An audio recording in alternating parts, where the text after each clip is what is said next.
Breaking in the last hour, the state Senate passed a bill that would further restrict abortion in North Carolina.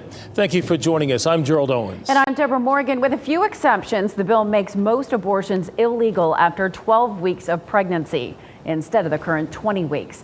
In less than 48 hours, it went from being filed to moving to the governor's desk. We have team coverage. Mark Boyle is in the WRAL Live Center with new reaction from Governor Roy Cooper. We begin with our Capitol Bureau Chief Laura Leslie live at the Legislative Building. Laura, you've been on the House floor all day watching the debate, or the Senate floor rather. Now the vote has finally happened. Gerald, it was a long, tense, really emotional day of debate in the Senate with raised voices, anger, and even some tears. Democrats protested because Republicans had advanced the bill so quickly that many people still didn't know exactly what it did, and that included some of the bill's sponsors. For the second night in a row at the legislature, a loud protest broke out when a new abortion restriction bill was passed, this time in the Senate. But emotions were running high since this morning when bill sponsor Amy Galey accused Democrats of being in the pocket of the abortion industry. When do you Democrats say that life begins?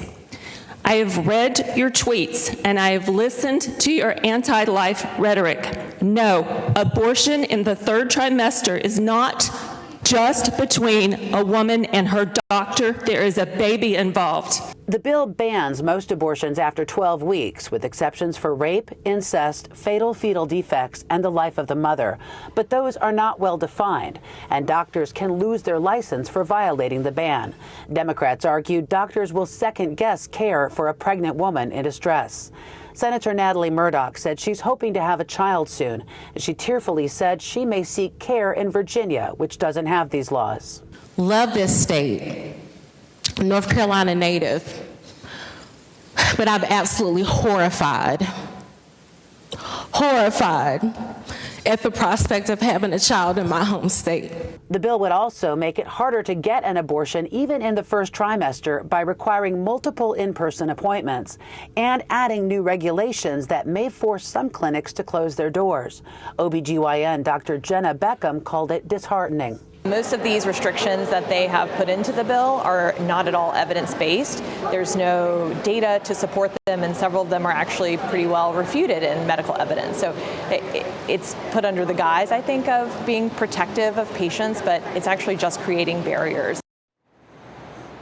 The North Carolina Medical Society has also come out strongly in opposition to this bill. It is, as you said, on its way to Governor Roy Cooper this evening.